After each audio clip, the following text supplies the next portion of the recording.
Hello there, guys, and welcome back to my channel for the first live reaction and player ratings live stream of the season as Chelsea draw against Liverpool one more time. Because we always draw against Liverpool, but hey, at least we didn't lose.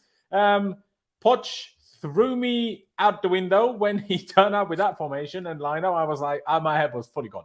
I was not happy with 3-5-2 in the slightest. I'm not even fully convinced it really was a 3-5-2, especially the longer the game went on in the first half. Enzo was very much next to Gallagher, but where was Chukwuemeka then? We'll talk about that. But yeah, Disasi with a huge debut goal, as much as he didn't look great in moments defensively. Very big goal for him. Unfortunately, we couldn't quite get the winner at the very end when we had a big chance through Mudryk and then Martin.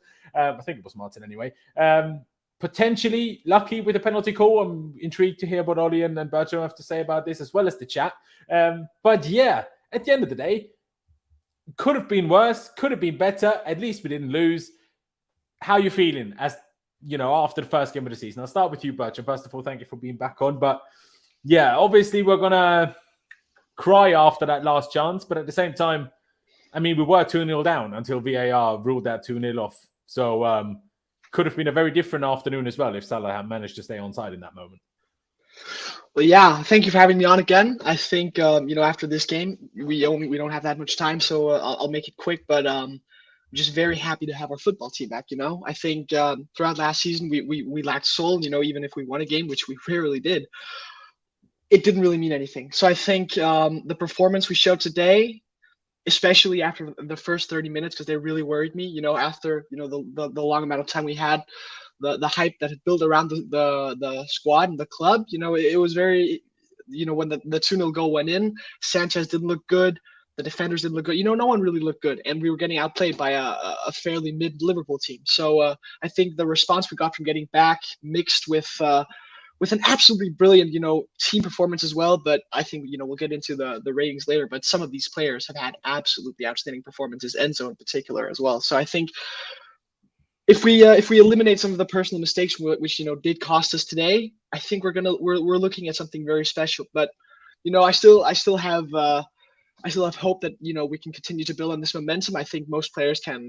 We've also seen in the past, most of the Chelsea teams have been able to step it up when we have a massive game against Liverpool at the Bridge. So I wanted to see him do it continuously as well. But yeah, very, very promising signs.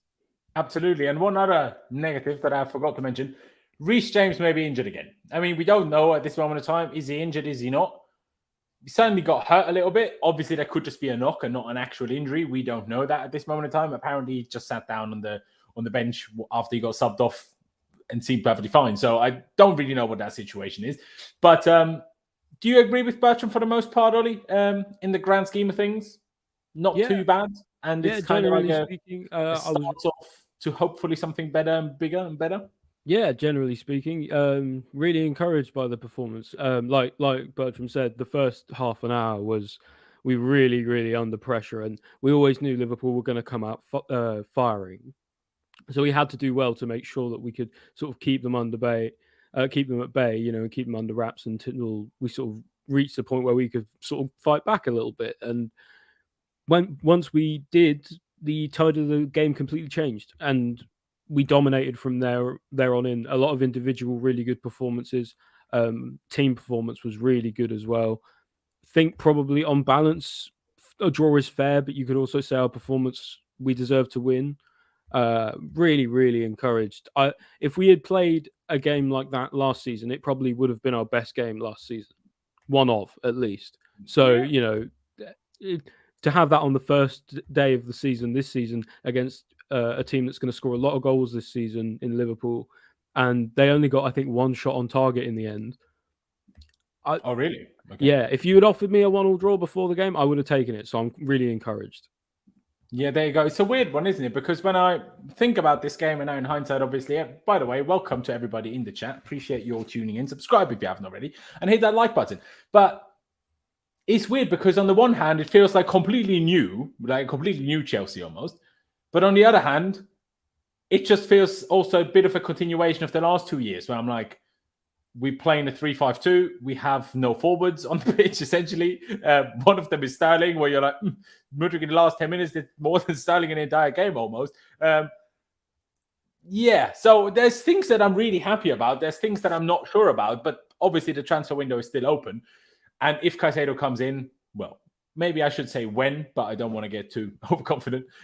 Maybe Lavia as well, obviously, and a couple of attackers will come in too. That can obviously change. It was a 4-2-3-1, Laos. Absolutely not. No, it was. In out of possession, it was a. I think it was like a 3-4-1-2 or something like that. But where was in Reece possession? It was Colwell was at left back and Chile bombed forward. So the back Reece stayed, four, you're saying? Yeah, and Reece was the right back in that 4. I guess I can see that in possession. Yeah. I guess I can see that. Well, I think a lot of the time, because it was from what it looked like, and we'll get into it, but it looked like Colwell was facing down Salah a lot. So I guess that kind of made sense. He was, but that happens in every 3-back formation. Remember, Rudiger was always up against Salah when we played a 3-back. That doesn't make it a 4-back. That's true, but in that formation as well, some of the times the wing backs go forward and leave sort of a pseudo back 4. So winger off the ball, 5 in attack. I mean, fair enough. I guess that's one way of looking at it. But then I'm like, so we decided to play Chilwell instead of Mudryk on the wing. That doesn't make it any less questionable in my books. Like, we are Chelsea Football Club. Poch keeps talking about how we want to win things, and then we play a defender over an attacker in an attacking position, apparently. I don't know about that. Well, we'll talk about the formation in a second. I mean, I understand where you're all coming from with Colwell was the left back. It's true, but he was also centre back. Like, to me, kind of very similar to how it always is when you play a 3-back. Obviously, in possession, out of possession, you're going to be in slightly different shapes. But we'll talk about that in more detail. And, I'll happily admit if I was just completely wrong. But I didn't see anybody talk about this, but maybe I just missed it. But yeah, like I said, it feels like this weird kind of mix of continuation and new, where I'm like, make it all new, please. Because there wasn't much that I wanted to continue from last season. I will be perfectly honest. I guess on this note, we bring up the lineup. I put it up as such for the time being. You guys are trying to tell me, I didn't get time to finish it, sorry. You guys are trying to tell me it was a 4-back. But so which parts of the game, off the ball or on the ball, do we want to talk about the lineup in? Right? Because, I think leave it as it was. On the ball, it's a 5. So how do we look at it? I think leave it as it was set up, because our shape changed quite a lot throughout the game anyway. And so really, this is the team on paper. It's not really where they ended up. So because they played in a few different areas. Because Disasi was out here a lot, so I don't know. So I mean, do you not agree with that? I don't know. That looks kind of right. You ended up being like some kind of weird 4-4-2. I saw Enzo out on the right as well. What maybe I'll give you is maybe we changed after about like half an hour or 25 minutes because at the beginning Gallagher was alone here. Enzo was nowhere near him. Enzo was like here in the box basically.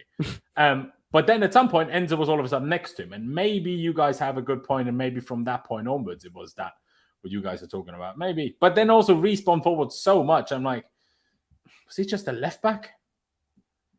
I don't know. So do you want to explain it as like so? I think a bit high, obviously. You could Chukwuemeka was a lot on the left as well. Yeah, Chukwuemeka was never primarily. Chukwuemeka wasn't central as a 10, was he? Maybe more like this. That probably makes like the most sense. Yeah, that's probably closest to what it was. Chukwuemeka was not in the middle. I'm sorry, but he was just not a central 10. Sterling wasn't really off the right either. He was a lot more central as well. I mean, he got a lot of balls on the right-hand side, but more that he drifted to the right from starting centrally rather than always being on the right. So I'm not really sure I'm happy to agree with this, I'll be honest. It was a really interesting shape and formation from Poch. I still haven't really quite worked it out, but it was but it allowed us to play really well, attack and defend in very good fashion, I thought. There you go. I mean, Nelson says it was a 3-4-1-2. So who was the one? Because, again, Chukwuemeka was not central behind 2 strikers. So how is that a thing? Yeah. I think the reality is it played out differently to what it would look like on any lineup anyway. Yeah. Do you mind if we portray it as a 3-5-2 anyway? Just, I would think that's fair based on what we all thought the lineup was going to be. Yeah. And obviously, I mean, it's obvious no matter what formation you play, whether it's 3-4-3, 3-5-2, 4-2-3-1, no matter what you do, you're always in slightly different shapes on the ball / off the ball, right? Even in preseason, we were all in agreement. We played 4-2-3-1 pretty much all the time. But we had three in a build-up. Sometimes one of the fullback stayed. Sometimes one of the midfielders dropped in to create a three to build from. So obviously, that's why I'm surprised you're now saying we built as a. Oh no, we built as a 5. Sorry. So I guess as a 3. So I don't. Carney was amazing. I'm surprised by that, but we will get into that.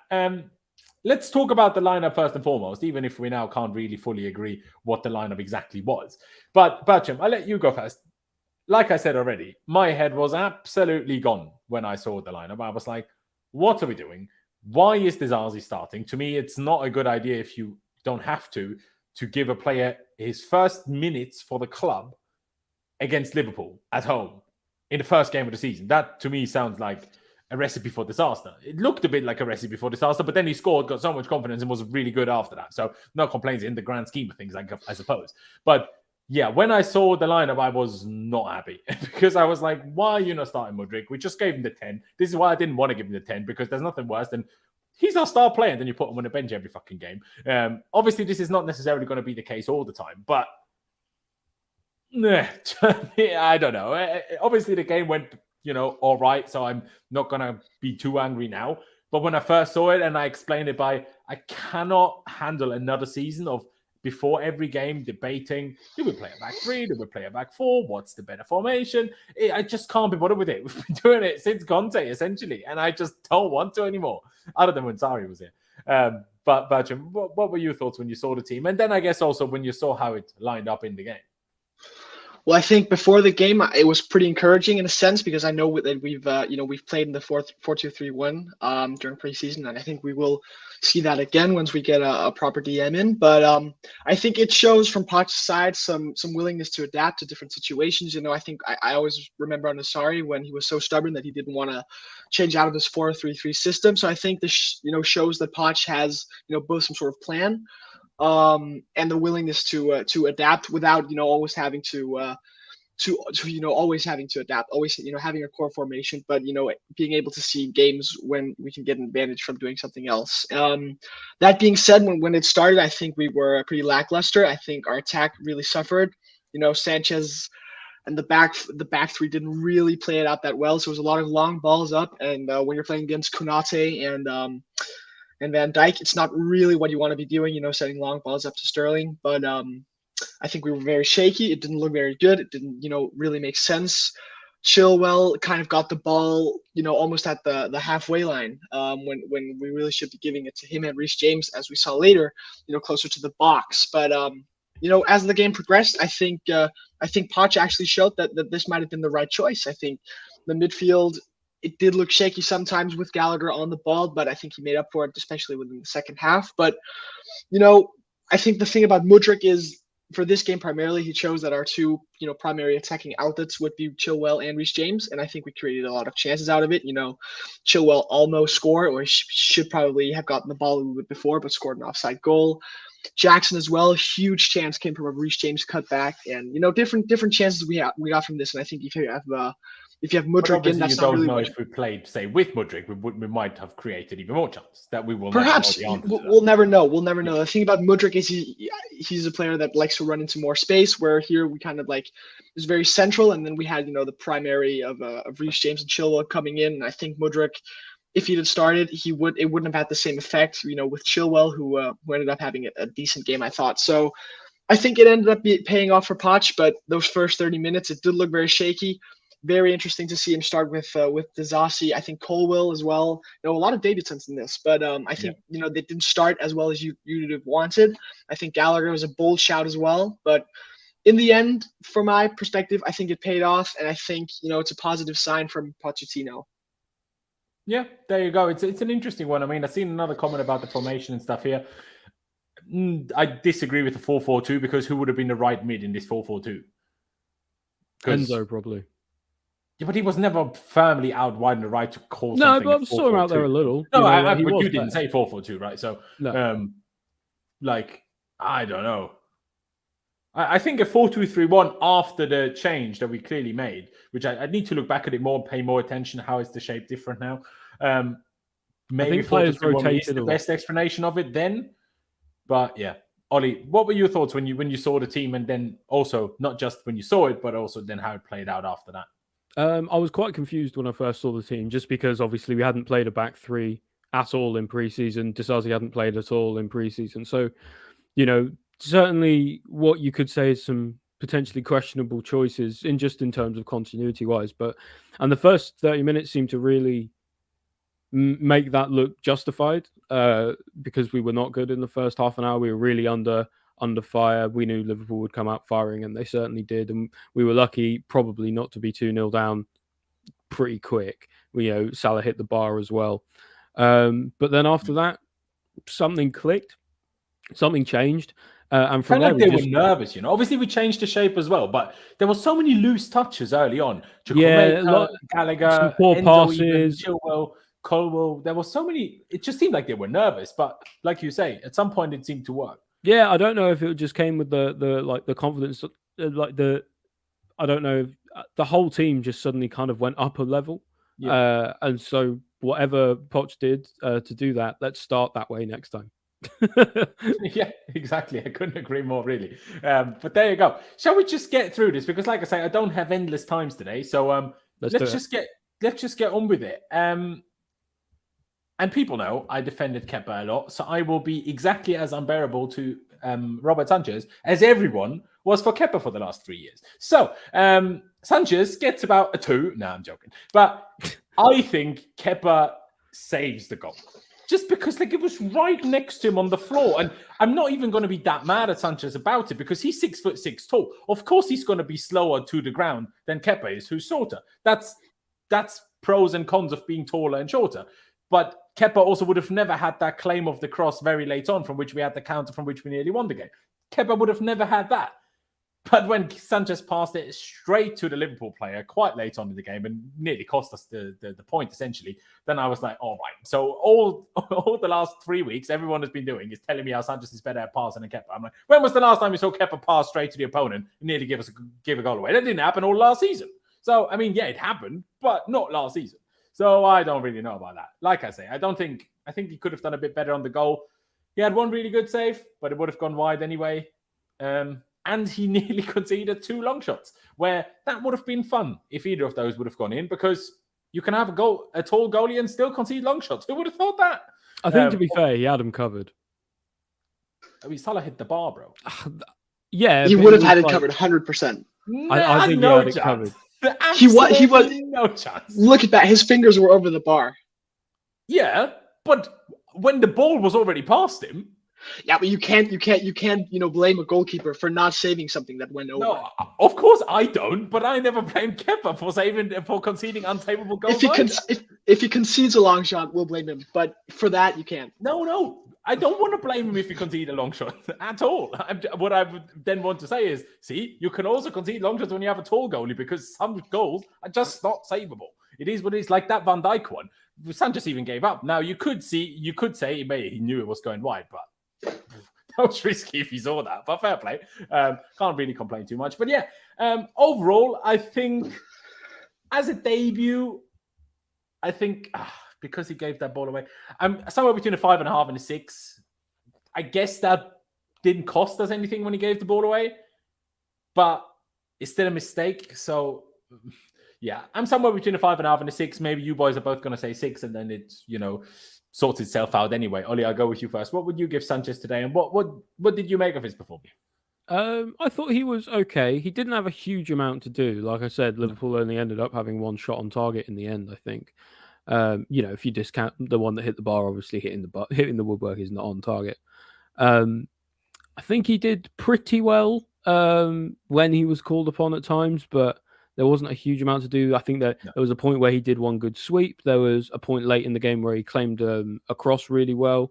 That was my favorite thing he did today, that late cross claim. Yeah, and then at the same time, made a few funny passes. Definitely that weird one to the midfield doesn't inspire a lot of confidence at all for how he is on the ball.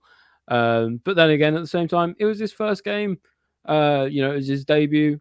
Same as Sanchez, same as Disasi in a sense of that there was probably a few nerves still, and Disasi did well because he had a lot of the ball in the end, but Sanchez didn't as much, and maybe that was just a slight confidence difference. I'm willing to give him the benefit of the doubt and not judge him off one game. So I'd say a 6 for Sanchez. Fair dues. Yeah, it's very interesting because the commentator I was watching on Sky Sports Germany, because obviously all Chelsea fan base have been trying to tell me, nah, he only lost the spot because of like a personal dispute rather than that he was dropped. How the German commentators explained it was De Zerbi dropped him for Steely because he decided Steely is much better with the ball at his feet, and then Sanchez refused to be on the bench, and therefore, rather than being number 2, he became number 3. So by that logic, and I don't know how true that is because that commentator also thinks Lavia still looks like he's going to Liverpool, so I don't know how up to date he is with anything. But that is a very different picture to saying he only became third choice because some sort of issues happened. No, he became second choice, and then the issues happened. That's why it was third choice. Those are two very different things. But anyway, did you give him a 6 for today, Ollie? Did I hear you right? Yeah, 6. I could see 5.5. I could see 6 as well. Okay, so let's leave it for now, and maybe Bertram helps us make a final decision. Otherwise, we'll give it to the chat. Bertram, 6, 5.5, 5. Any of these realms you're thinking about? What did you make of Sanchez? Obviously, some people in the chat might not know. Bertram plays as a goalkeeper in his own. I don't want to call it amateur, but Sunday League, Saturday League, whatever. It's amateur would be good in Denmark. But so you are a goalkeeper. You have a bit more of a clue than most of us do, probably. So what did you make of his performance, and what did you make of the goal? Do you think he could have done better with that just because it was quite close to him? Look, I think, of course, we can always sit debating, Kepa would have saved this, Sanchez would have saved that. There are goals that some goalkeepers would concede. There are some there, you wouldn't. I think my perspective is that he made one glaring mistake today. I think the pass, you could put it down to a press, nerves.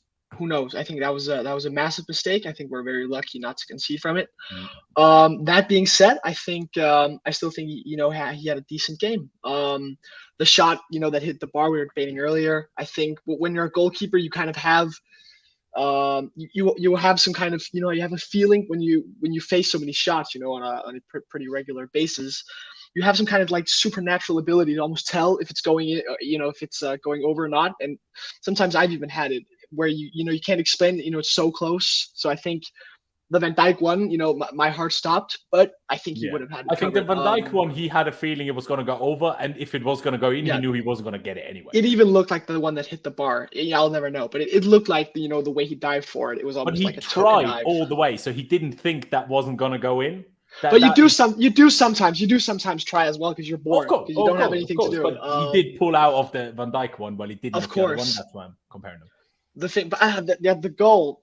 Suppose you would wish him to save it, but it's not a glaring mistake. I think the fact that he comes in was great. It was a pretty good goal for Liverpool, actually. A very good pass from Salah. But I think maybe on another day he saves it. We'll never know. Nerves. Perhaps he positions himself better next time. Who knows? I think the way he impressed me was the way he commanded his box the second half. We all saw the way he claimed that cross. We haven't seen that for years at Chelsea. We have not seen since Courtois. I think since Courtois. I don't even think Mendy did that like Sanchez did today. Mendy didn't on his debut. I think he was pretty good at it. Yeah. But not as a regular thing. No, and that we almost scored from it. So it shows you how good it is being like an offensive goalkeeper. But I think we have more to see from him. I think once the nerves settle, he'll grow into it. But for me, I'd give him a 6.5. I'd give him just over, average. I think he was decent, and I think if he grows into it, I think he'll be a very good goalkeeper. And Chelsea are not stupid. They're not gonna, if they see him in training and they see he's not up to standard, he won't be considered number 1. He wouldn't have gotten a 7-year contract. So let's see. But for me, I'd give him a 6.5. The cross at the end really impressed me. Yeah, I agree. Like I was ready to come on here and absolutely slate the living daylight out of Sanchez, but then he claimed that cross, and I was like, yeah, fair play.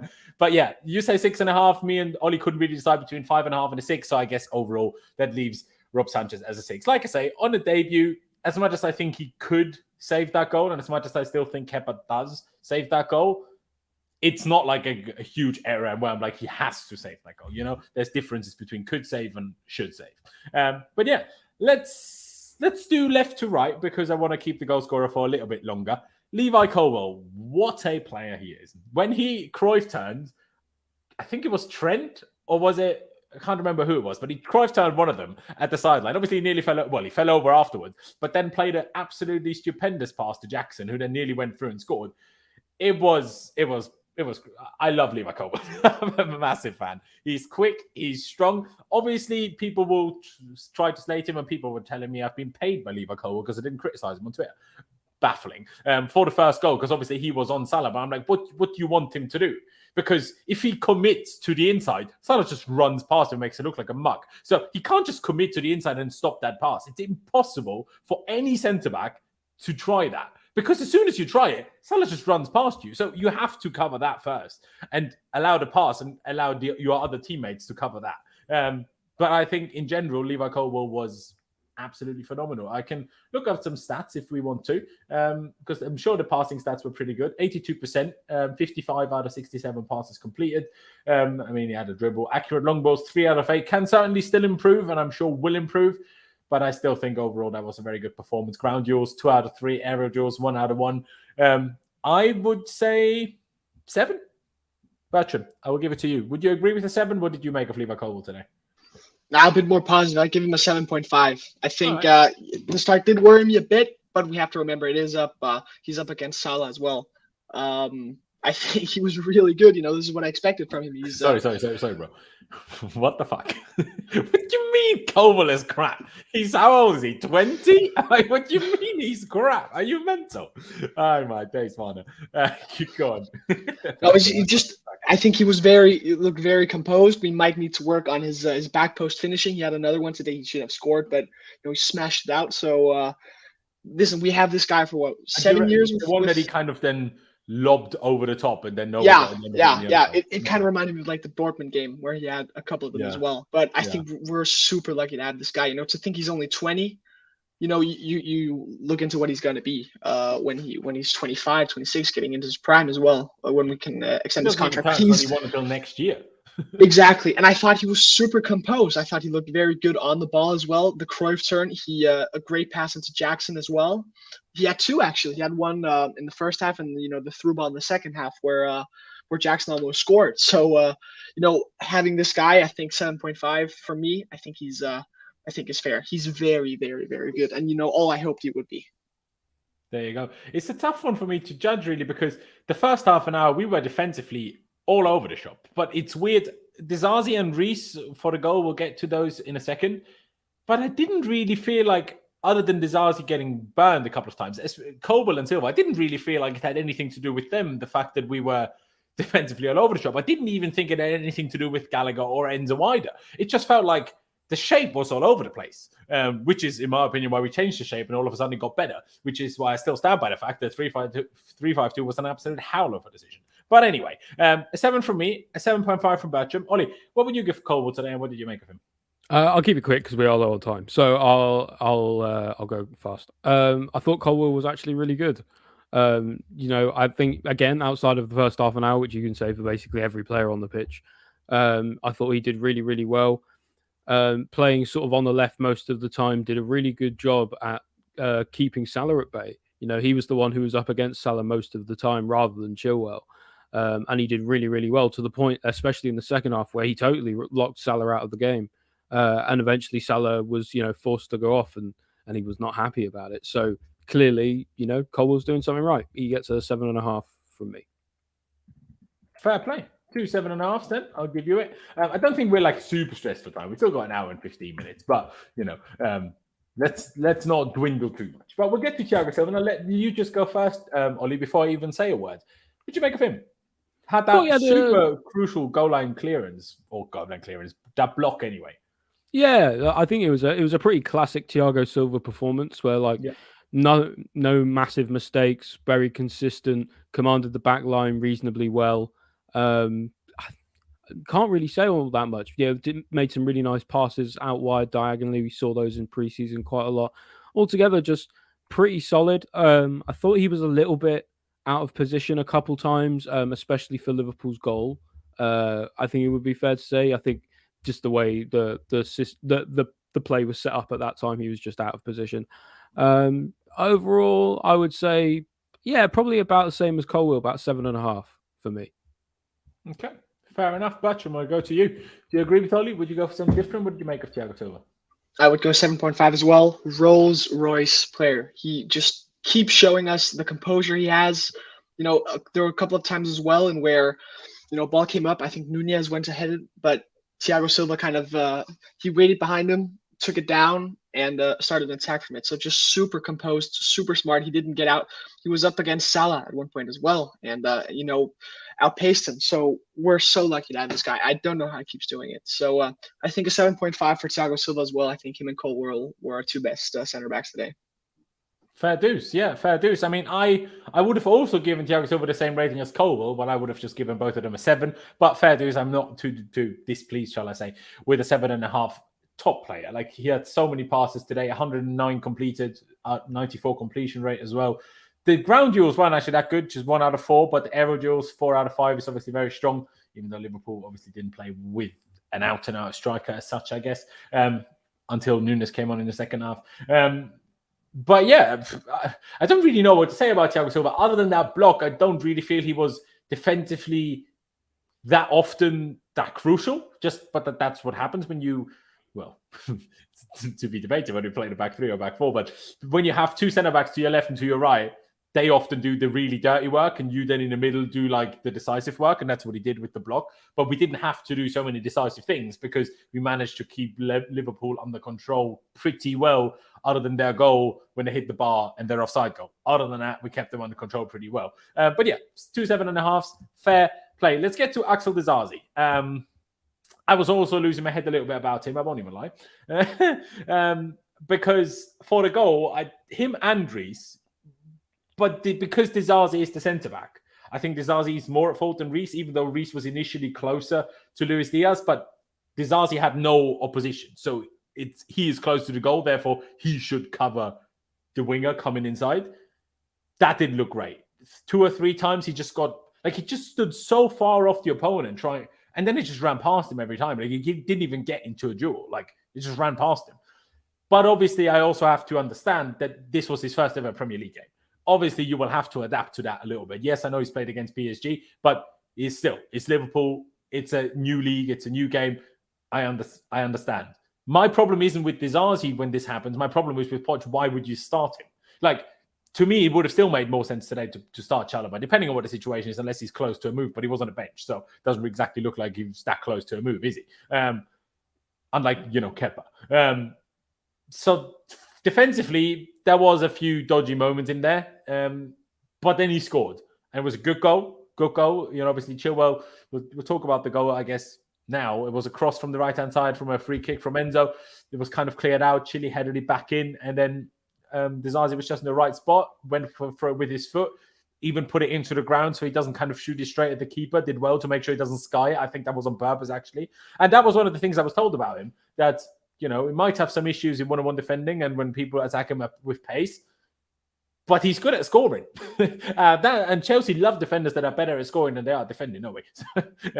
But yeah, he did really well for that goal, and then he looked a lot better after that. It just felt like that goal gave him a lot of confidence to just be more aggressive, be more willing to step out when necessary, to be more willing to stay tight.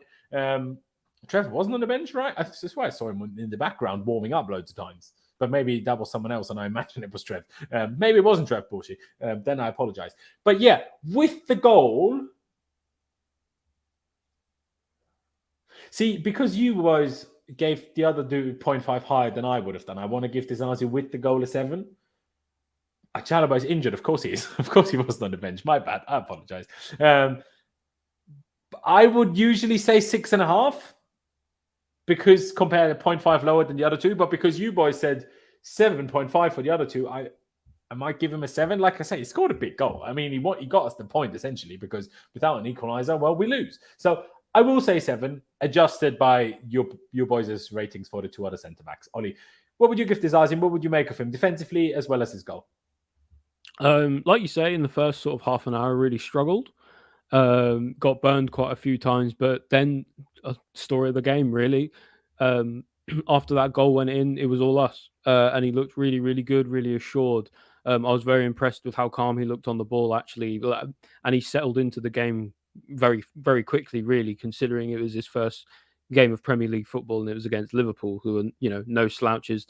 They press really high and they're a very high energy side. So I think he's actually done very well. He scored a big goal and a big moment for us. I feel like a lot of the good vibes from preseason might not have continued as much since this game if we don't win the game. So if we don't draw the game, if we lost.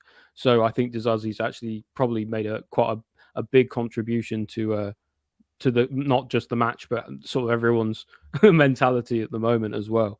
So ultimately, I think, because he was difficult he found it difficult in the first half an hour and he was struggling, but after that he really did well and got a big goal. So I think, given that he didn't struggle as much as the others, but he also did better than the others offensively as well, I think I'd give him a 7.5 as well. You know, just so that keep the whole back line uniform. Okay, fair dues. Maybe my 7 is along the right lines then. Bertram, 7.5. Would you go along with Disasi here? I would just give him 0.5 below the two others. I think 7 would be fair, considering I think he made a little bit, a few more mistakes than the other two. But he did score, so that might be up for it. But for me personally, I was very worried. Again, you could almost say this about the whole team, but the first 30 minutes he didn't look very good. Luiz Diaz really had his number. There was, I think it was a throw-in perhaps where he kind of got dropped by Luiz. So I think that was worrying. But as you said, he got the goal. He grew into the game. The celebration as well. Hitting the badge. It always does. It always does help. So I think, he probably will grow into it as well. I think he's a beast of a player. But the thing about him is as well, he's very commanding. So for me, I would just give him, based on the mistakes, just 0.5 lower. For the shaky start, but let's see.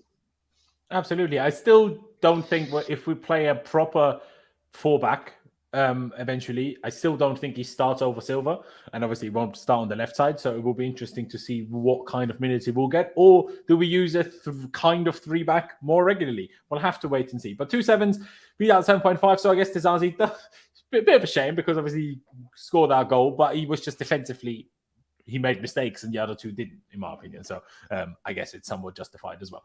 And James isn't injured as well. Pochettino just said it was just a fatigue, thankfully. Oh, very good. And so that is the best news I've heard all day. And that's exactly why we bought Gusto. So James doesn't always have to play 90 minutes. So he'll be more available more frequently.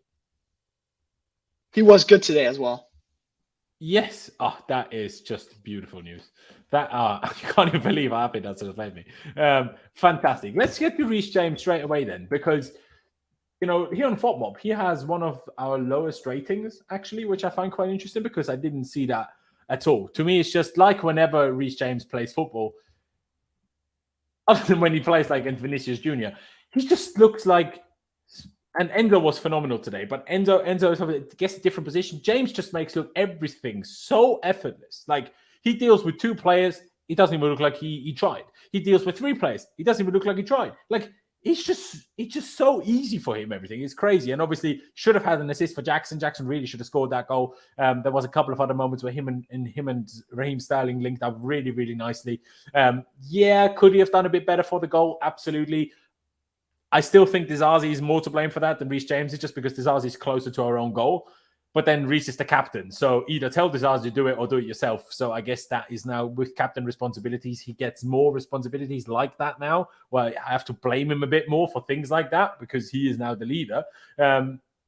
But it's also his first game next to Disasi. So it's not exactly shocking that there's maybe a little bit of lack of communication or miscommunication still going on. They have to get used to each other. It's totally understandable. But I think in the grand scheme of things, Reece James' performance was very good, and I will give him an 8. I don't think any higher is necessary, but I think he was very, very good. And now that I found out that he's not even injured, I'm just absolutely over the moon. So I'm buzzing. Bertram, would you go along with an 8? What did you make of Reece James today?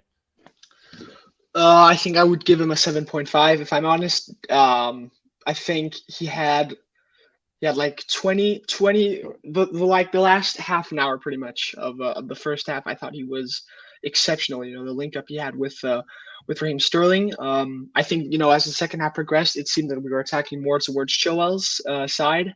So I think that's not knocking against him. He couldn't do anything wrong if he didn't pretty much do anything. But the cutback he created for Jackson, almost should count as an assist. He can't really put it on a plate anymore. And if Jackson, if he jumps over it, Carney's, free. So that ball was, as perfect as it can get. But for me, I'd just give him, a little bit down. I think 8.5 around is not 8 or 8.5 is pretty much going to be my man of the match. And I didn't think James would be that. But a thing I noticed about him today is he looks much leaner.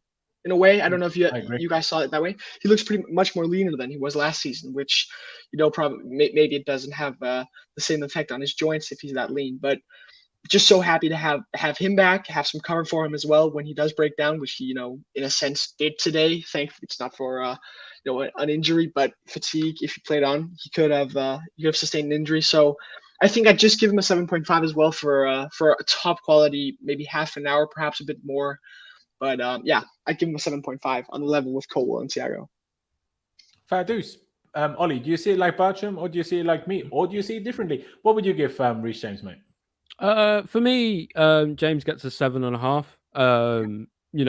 For much the same reason actually as Bertram. I think I judge these when I do these player ratings, as you know, Loz. I do these based off of how much of an impact they had on the game, and whether that's positive or negative as an impact. So as a result, I think James had a lot of positive, impact on the game. Was constantly getting down the right hand side. Was really good attacking today, but he was at least in part in fault for the goal as well. So for me, he can't go up to an 8. I think 7.5 is as high as it should be. Yeah, fair enough. I do agree with Eris's statement in the chat here saying Reece was better than Colwell.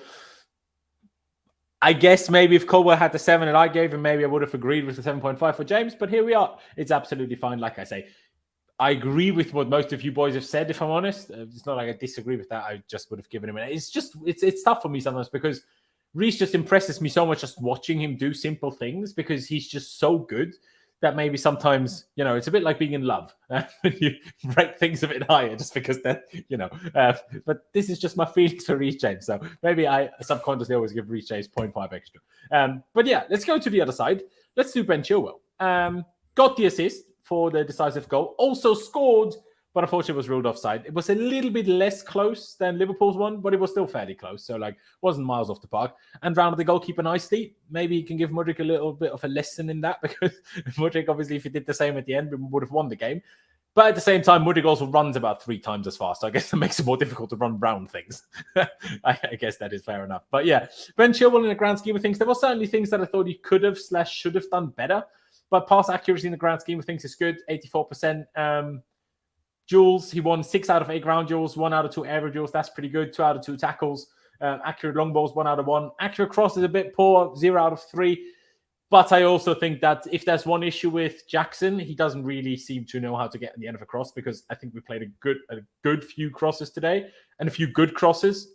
And when they were in the air, he didn't get near any of them. But of course, Liverpool also have Van Dijk and Konate, who's a very strong, very tall centre-back partnership, so that might look different against a different opponent, of course. But yeah, Chile, I'm debating between a 6.5 and a 7. I think he deserves more than a 6. I would have probably said 6.5, but because all the other ratings have been, other than Disasi, have been 0.5, and Reece higher than I would have done.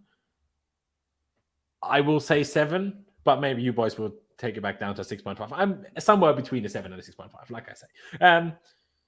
I'll let you go first, Batch. I'm sorry. When there's a comment up, I always need to swap the camera so whoever's talking is actually visible properly. So, Batcham, what do you think? Jonah's saying 4.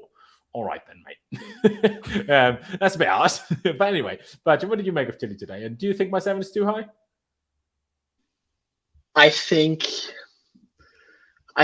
it could be. The thing about him is he has such a particular skill set in the sense that offensively, he's really, really good. And he gets on so many chances, and he's such a danger. But at the same time, he misses those chances. So we saw like today, he was no. I think the thing about Chelsea left wing backs, I'll never understand. Him, Marcos Alonso. Why are they making like striker runs and good striker runs as well? But you have to.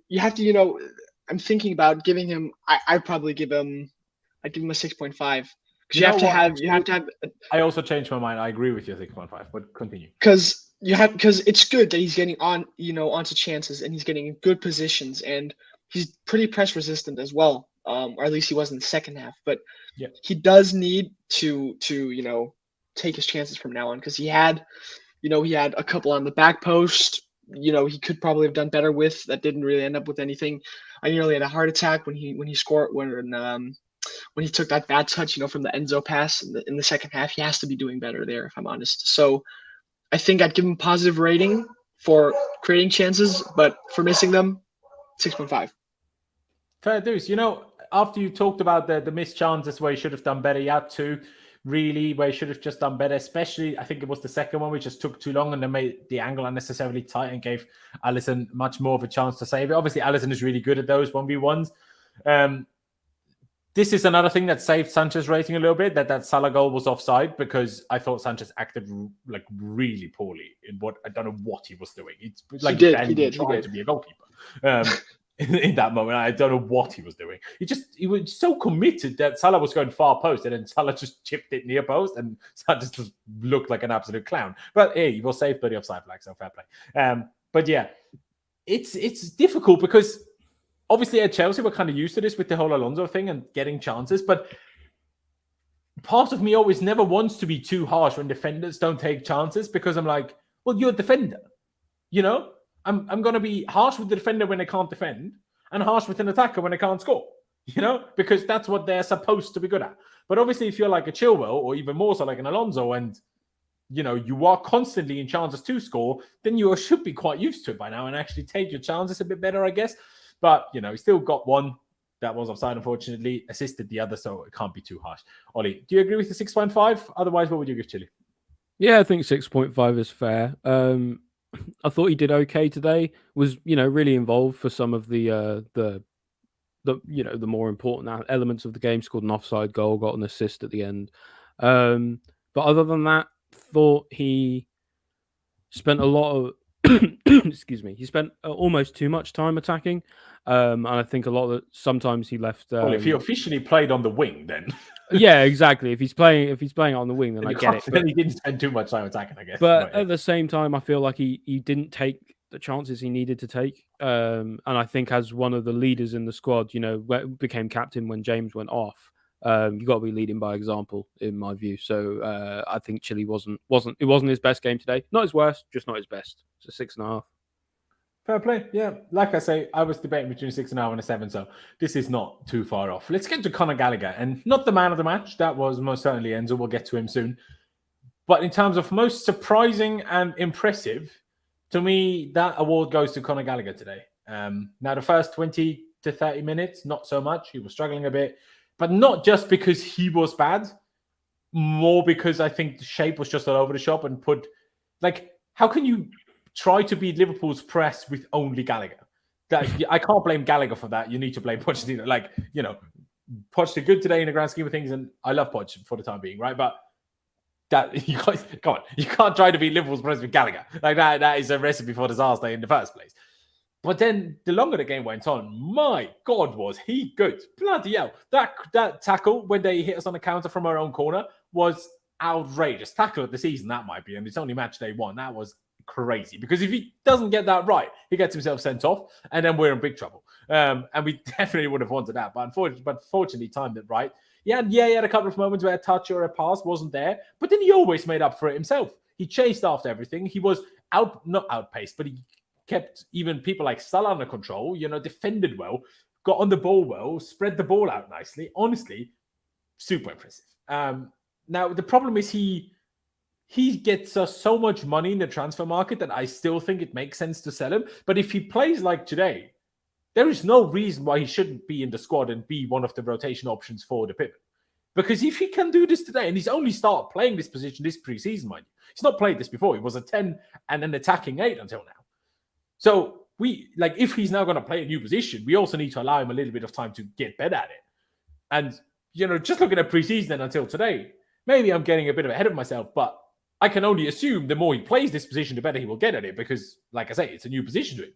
So I'm kind of blown away almost by quite how good he was. Like, that doesn't mean he was like a 9 out of 10 now, but compared to what I expect from Conor Gallagher, especially in a pivot, especially at times in a single pivot, this was brazy. This was brazy to me, and I'm going to give him an 8. I know maybe that's slightly over the top in terms of an objective rating, but in terms of compared to also what I expected, that feeds into it as well a little bit here. I absolutely think it deserves an 8 because that was brilliant. That was absolutely brilliant. I'm kind of blown away.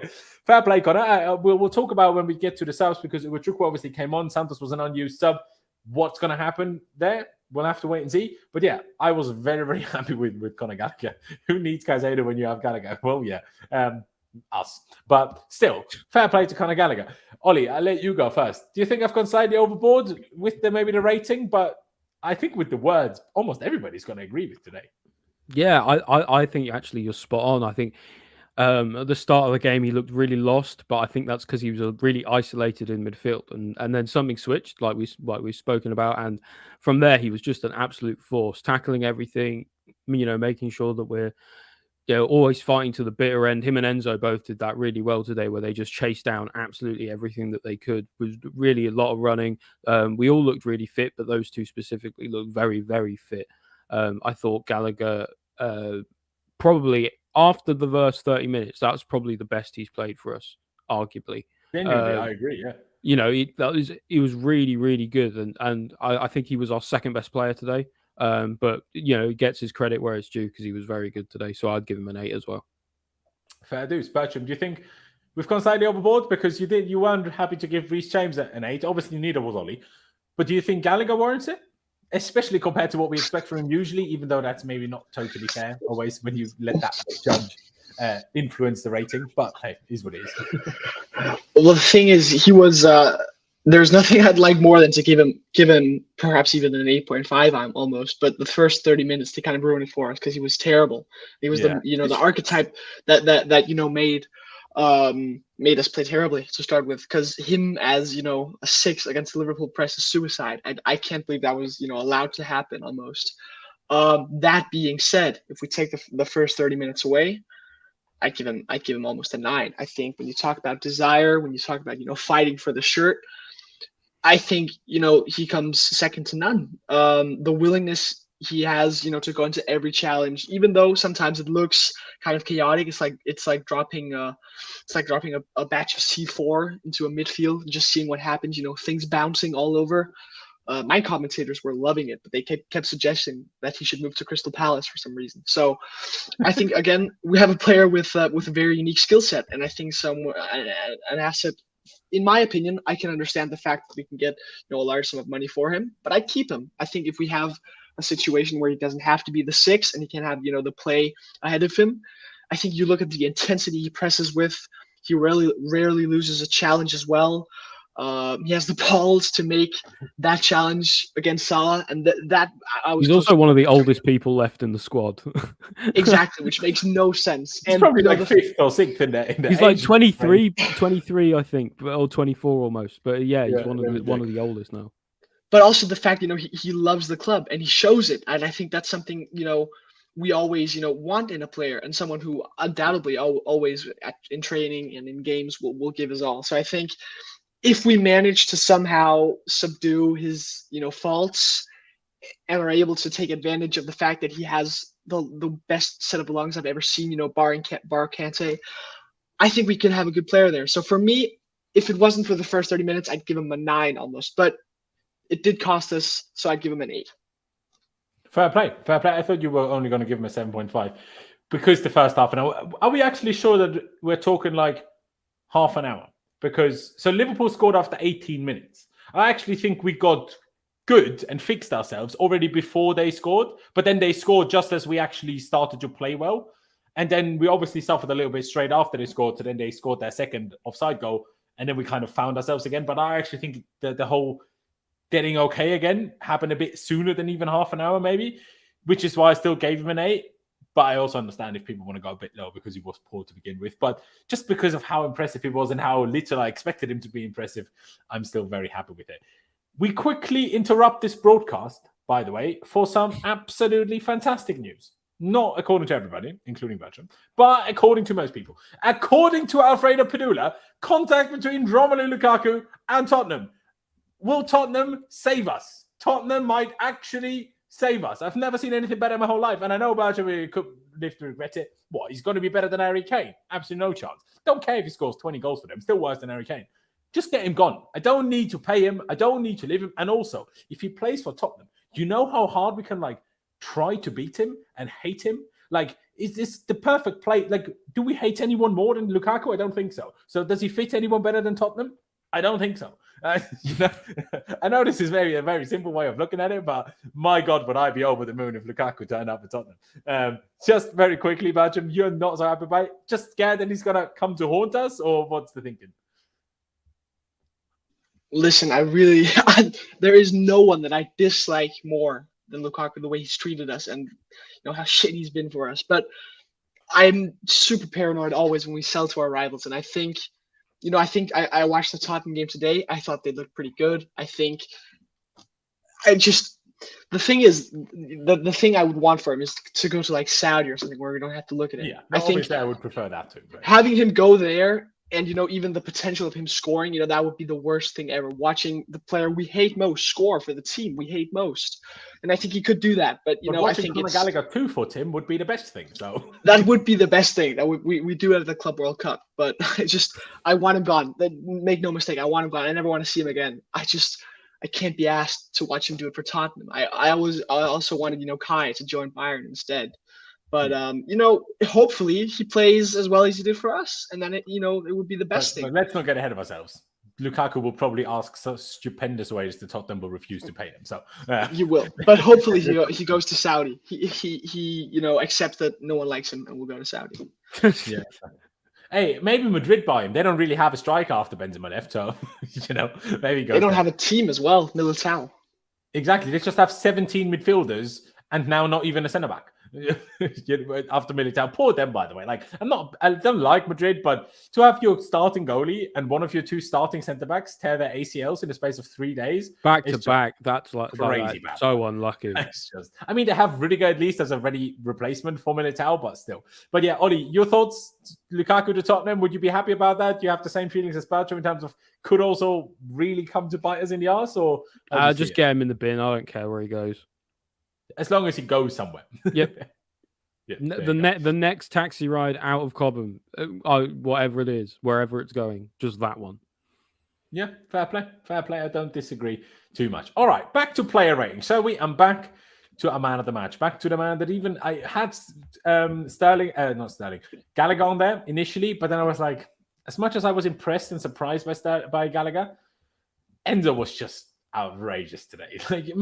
Him, like the rest of the team, the first 20-30 minutes weren't that good, but what he did, especially the second hour, was just ridiculous. It was just, he even had our first chance of the game, didn't he, when he basically got the ball himself, then sprinted all the way into the box and nearly scored. He did it. He created it and took his chance as well. Exactly. I was going to say, maybe he should have arguably squared it rather than shot, but hey, he still had the chance. He's just a super player. 90% pass completion in that position is just ridiculous. 2 out of 2 dribbles. Crosses weren't great, 1 out of 7, but still accurate long balls, 10 out of 11. That just, there's 2 players other than Enzo in the world that have stats like 10 out of 11 long balls. And he has this pretty much every game he plays. It's just stupendous to me. Absolutely stupendous. Even the ground duels were right with 5 out of 9. An absolutely outrageous player who I'm going to give a 9 today. Obviously didn't get the assist for Disasi's goal, but played the free kick in initially. Could have had an assist as well for... Who did he pass it to in that moment?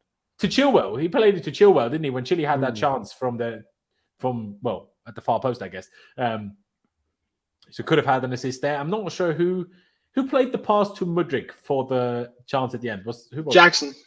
Oh, was it Jackson? There you go. I think it was, yeah. But yeah, Enzo, what a phenomenal footballer, honestly. He's absolutely outrageous to me. Caicedo will have a lot to do to seem worth more money than Enzo because he's now costing more money than Enzo and he's going to have a tough ask to look like more money than Enzo. But boy, will we have a midfield. My God, I am buzzing. It's just such a great player. It's absolutely crazy. But Ollie, I'll let you go first. In agreement, I assume that Enzo is absolutely wonderful. But would you agree with a 9 as well? You could say 9. You could say 8.5. I think I'd personally say 8.5, just because I don't think it was like quite at the dizzying heights of a 9 performance. Thought he was really, really good.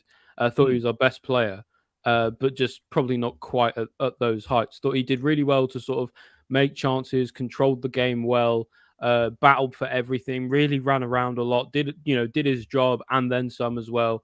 And in the second half, him and Gallagher were running that midfield for most of it, did really, really well. So yeah, for me, 8.5, but don't take that away from his performance, because he was brilliant. Yeah, there you go. Fair play. A 9 and 8.5 so far then. Bertram, what would you give Enzo on the day? By the way, shout out Supreme. Hope you're well, mate. But yeah, would you go with a 9? Would you go with an 8.5? Listen, we're giving him a 9. I don't care. That was amazing. I think the passes, but as well, that second half is one of the best second halves I've ever seen from a Chelsea midfielder. Genuinely. I think his passing on point. I think at times in the first half, he could, there was one to Reece James that he didn't play well. We would have loved him to score the chance as well. But I think some of the things we saw today, he ran that midfield. And we've seen him, none of us doubt his passing ability, but his dribbling today as well was amazing. There were a couple of times in the second half where he like ball rolled and nutmegged, and I didn't even think he had that in his locker, but it did. And I think it speaks volume to the fact that we bought him for like almost a world record fee in January. We dropped 2 places.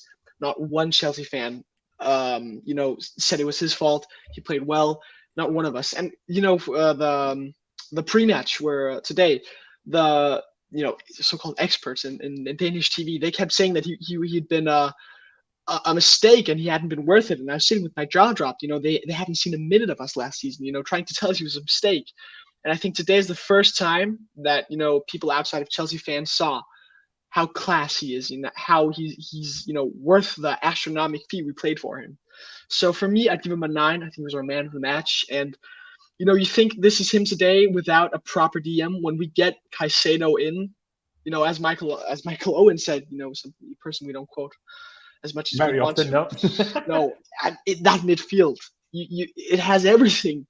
So I'd give him a 9, man of the match, and he squared up to Jota as well. We always love that. So he bullied Macallister as well today. Brilliant. I thought he did a lot better than his Argentinian counterpart. Absolutely, because he's a much better player. That's why. But the whole headbutt thing when him and Jota got close, calm those bits down. Like, have a go at him, but be careful with the headbutts, especially when Anthony Taylor's referee. You never know how that's gonna go. But let's move on to the next player, the most invisible player, I would say, on the day. Not the worst, because we're still coming to Sterling, but still the most invisible. I think I wouldn't say that he was bad, but I just didn't really see much from him. And he had 0 out of 3 completed dribbles, 2 out of 9 ground duels won, no aerial duels. The pass accuracy is good with 88%, but that's kind of the only good stat here, I'll be honest. So I think I'm thinking like a 5. Bacham, is that harsh? Would you go along with it? Would you go for something different? What would you say? I think he grew into it. I'd give him a 5.5. I think it was just under average. I think he did grow into it the second half with some of the passes, but I think he was probably our poorest player today because he didn't, get involved. He didn't get too involved in play. I think there is potential, but there were a couple of times where you wanted to see more from him, and I think he in a sense cost some of the attacks today as well. But let's give him a chance. I think there's definitely a player there. But today, I think it was a bit under average, but grew into it. So I'd give him just below average, a 5.5. Fair dues. Ollie, how do you see it? A 5 and a 5.5 so far? What would you give him? I would give him a 5. I think he was markedly the worst player out there for us today.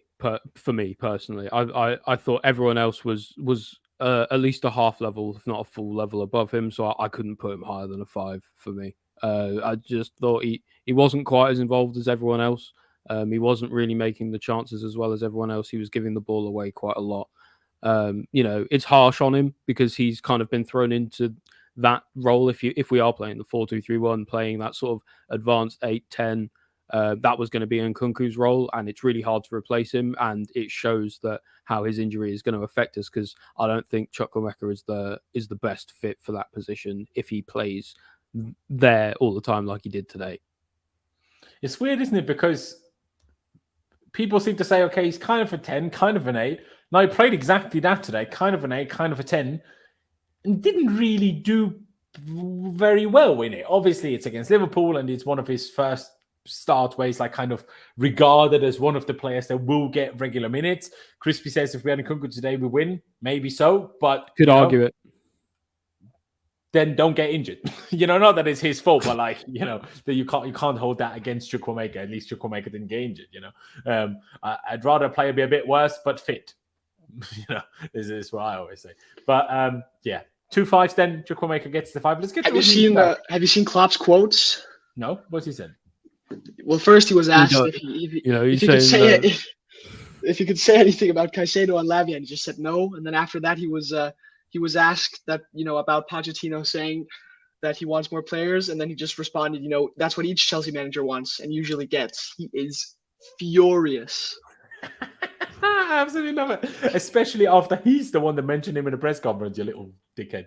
Anyway, let's get to Raheem Sterling. Marcus in the chat really was not happy with Sterling. What I will say about Sterling is that compared to usually and compared to pre-season, he was actually good. But he was still not very good. He had some good link up with Reece on the right. There was obviously that little dribbling into the box where he squared it, which nearly turned into an own goal from Trent. That was quite early in the first half, I think it was. And there was a few other good moments, but there was also moments where he really wasn't good. I would probably give him the same 5 as Chukwuemeka. I don't think he deserves more than a 5 because I think he had better moments, but still, let's not forget who he is and what we should be expecting of Raheem Sterling. And he doesn't do anything like that. You know what I mean? Like, he doesn't really dribble past anyone. He doesn't really cross the ball to anyone usefully. It doesn't look like he's going to score a goal at all. Like, he's not as bad as preseason, not as bad as some games last season, but still, for me, doesn't warrant more than a 5. Ollie, you said Chukwuemeka was the worst player on the pitch for us today, and at least half a level below everybody else. You agreed with me and Sterling for preseason and stuff. You also agreed that he was better today. But what rating does that succumb to for you? Well, I think it's important to add the context around it, because I think in preseason he was really poor, like our worst player, really poor, like arguably, along with sort of Cucurella. But today he was pretty good. He had a slightly, I would call it an ever so slightly above average performance, relative to what we've seen recently from him. It's obviously not the heights that we would want from him, that we expect from a player who is paid so much, and also we bought for a substantial fee from a team that was very successful. But in the relative scheme of how he's played recently, I thought he played better.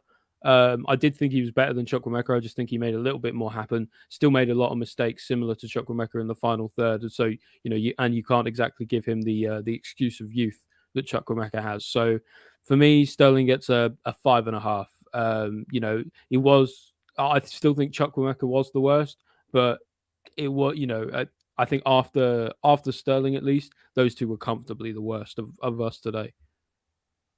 Fair dues. Bertram, a 5.5 from Ollie, a 5 from me. What would you give Sterling? I would give him a 5.5 as well. I agree with pretty much everything Ollie's saying, to be honest. I think he didn't deserve to start with what he showed in preseason. I thought he was terrible in every game, in every situation. That being said, I think his link up with Reece James today is what, pushes it up. I think that those 20 minutes were, I also justified Reece's rating. I think those are the same 20, 30 minutes I'm going to use to justify Sterling not getting a 2. I think he was pretty invisible for most of the game. Yeah. But those instances when he and Reece James combined very well should have led to a goal. He had one as well where I think Trent, he cleared it off the line where, Nicolas Jackson probably should have been. But that was pretty decent, an action from him. So I think on the basis of those 20 minutes and, the fact that those are the best I've seen those two play together, we don't know if we're going to play the system again. So, which, puts his place on the line as well. But the combination they had, I would give him a 5.5, slightly below average, seeing as he was good for a third of the game. You would want Raheem Sterling to be better for a bit more than a third of the game. You would. But fair enough. We give him a 5.5 in the end, just to read out some stats. The crossing was okay. 3 out of 5 crosses, but that's kind of the only good stat I can see. I mean, the passing wasn't awful with 79%, sorry. But successful dribbles, 0 out of 2. You have Raheem Sterling. Can anyone remind him of that? 0 out of 2 dribbles. First of all, why did you only try 2? Second of all, why did you not complete any? What is this? And ground duels, 3 out of 10. My God, that is bad. That is real bad. I understand who he is and understand against the players he's up against, but he was also up against Robertson. And Reece James made him look like a clown every time. And Raheem Sterling had 3 out of 10 ground duels. Let's not forget. But yeah, let's get to Nicolas Jackson.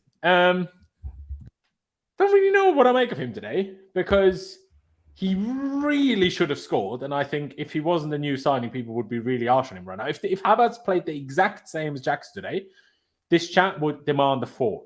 I guarantee it. They absolutely no chance. Maybe a 5.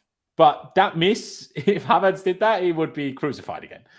Obviously, it's his first game. I understand that. And he got a good welcome to the Premier League today, because I'm not sure if everybody clocked it. But when the cameras thought Konate got booked for a foul on Jackson, it was actually Jackson that got booked for asking for a yellow card. And Anthony Taylor told him, you do not ask for yellow cards here. He did the same to a Liverpool player later in the game. I think it must be a new rule about dissent, asking for another player to get booked, get you booked, I guess. Maybe so. Fair play. If that's a new rule, absolutely. Obviously, it's always been a bit more of a thing in the more southern countries, Spain, Italy, where they ask for those yellow cards, while in the Premier League, but also the Bundesliga, they don't really do that. Not sure about the French league. But yeah, obviously missed that chance. Was very lucky not to give a penalty away, in my opinion. Now, a referee mate of mine said it's not a pen because he had his hand in front of his chest. But as much as the hand was kind of in front of his chest, the ball was coming this way. So not really in front of his chest like that. So I still think we got very lucky that wasn't a penalty, personally. I'll ask the boys about it in a second. And maybe I'll leave it to a poll for the chat. But in the grand scheme of things, he still does things so well. He's strong, he's quick, his touch most of the time is very good. That pass to Mudryk, when Mudryk obviously could have / should have scored at the very end, is super good. The link up, I just feel a bit bad for him, because we played the 3-5-2 and he was very isolated for almost the entire game. And had to do, whenever he got the ball, he wasn't around nobody. So super difficult game for him. And considering that, I think he did really well. But obviously he's still... he missed an easier chance than Disasi, quite frankly, and he just put it over. So with that, I can't give him higher than a 6.5 for me. I know everyone else is going to go higher than that, but like I said, I'm not that harsh when defenders miss chances, but when a striker misses big chances, that's when I have to be harsh, because that is their main job, even if he does things around it well. I could be persuaded into a 7, absolutely. But yeah, I'm between a 6.5 and a 7. I am, just because of the miss and getting lucky for the penalty. Because imagine he gives the penalty away, we lose the game 2-1, and what would we talked about? Do you know what I mean? So very lucky in my books. But I'll ask you boys, Ollie, how do you see it? Jackson, am I harsh with a 6.5? I mean, chat says 7.5, 8. Crispy says was not a pen. That's interesting. A 7 from Jay for Jackson. Is my 6.5 way too low? Like I say, he missed from 7 yards and just put it way over. It's not good that for a striker. It's not, but I think that is really harsh. I think it's harsh to focus on that one moment, because I don't think it made a massive impact on the game. I know you can say well, if he scores it, what happens? But teams miss chances, strikers miss chances. It does happen. You can't expect it to not to happen. You can't expect a striker to score every time, even from that distance. Liverpool, I think, had a similar one where they were pretty close and they missed as well. I think they only missed because Jackson's hand stopped it. Maybe Wasn't that one? I don't know, but either way, I think I think 6.5 is incredibly harsh, because I think his all-around game was really good. Playing up against Konate and Van Dijk is no mean feat for your first Premier League game, and he's done really, really well. Made good decisions, driving a lot with the ball. Really just ran. Made sure that he was always kind of causing a problem for Liverpool as well. Always chasing them down, never giving up at all.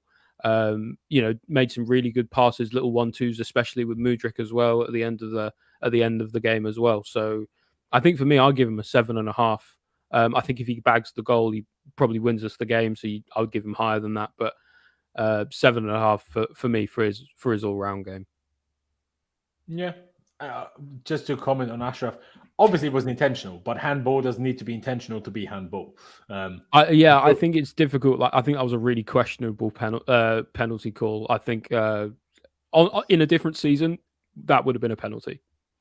Yeah, and I don't know if the handball rules changed at all. That's the problem. Like, maybe I just missed it, but they change the rules every year, but they don't inform anyone but the teams about it. Like, it's not like they...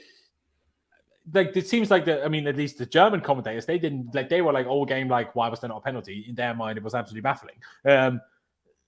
Maybe English broadcasters got informed. I don't know, but it's just weird to me how we change rules all the time, but no one knows. Obviously, the refs know and the teams know, but surely you should inform the people watching, which is why you all earn so much money.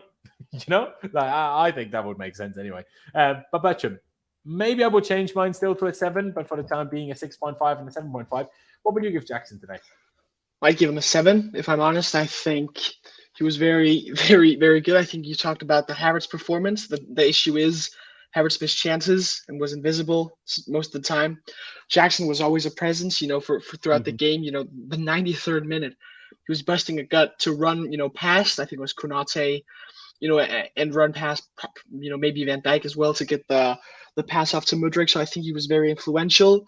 I think, you could say he should score, which I think you could level at him. But again, chances are difficult. Scoring is the most difficult thing in football. You get a tough, a hard pass from Reece James, and you have to score with Van Dijk in front of you, with Alisson in front of you. So it is what it is. You'd want him to, from now on, consistently score them, ideally for a 30 million pound striker, but it is what it is. I think in regards to the penalty, I think JC Fillon said in the chat that the ball came off a Liverpool player's head. I think that's the difference maker here, that if the ball came straight in and hit him on the arm, it might have been a penalty. But the fact that, it did hit him, or, did come from a short range, I think that's what saves us. But, Anthony Taylor, not sending, I think it was Jackson maybe earlier in the game as well, not sending him off for Chukwuemeka, that was actually. That was Chukwuemeka. Yeah, for that incredibly high boot. I thought that was really close to being a red card. I think if that's any later in the game, he pulled his foot back just before contact. I think if that's later in the game, even if that's not the first game of the season, that could be a red card. I think he's really gotten away with that, to be honest. And Anthony Taylor as well. We would have all put in our house on those two decisions going against us. So that's always something, not having him against us. I think he refed a decent game today, to be honest. But I think Jackson will be very a hit for us. He played very well. Should maybe score, but I think for being a nuisance as well. He should most definitely score. Come on now. Like I've seen bigger chances missed. I've seen bigger chances missed. Yeah, of course you have. We're all Chelsea fans.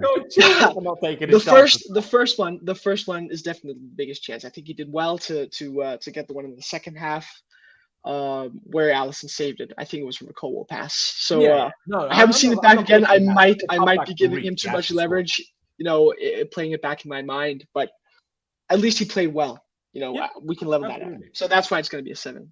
Yeah, but the handball rules is very interesting. He played well. I just think he should have scored, and that's why I went maybe a bit lower. But like I say, I was between a 6.5 and a 7. Doesn't really change anything now, because Jackson will remain at a 7 overall. Let's get through the subs. I guess we'll talk about that when we get to Poch, but as I write them down, we might as well talk about it now. Are we all in agreement that the subs came a bit late? A little bit, yeah. Maybe 10 minutes too late. Yeah, the first one came in the 76th, and then we made a double sub in the 81st. Like, I know we do a bit more injury time now, even though there was only 5 minutes at the end anyway. But 76 and 81 is a bit late at a draw. Like, if you're winning, sure. But if you're drawing and you are telling me all season the aim is to win every game, then act like it. Yeah, I'm with you there. I think the subs probably should have come a bit sooner, especially Mudryk.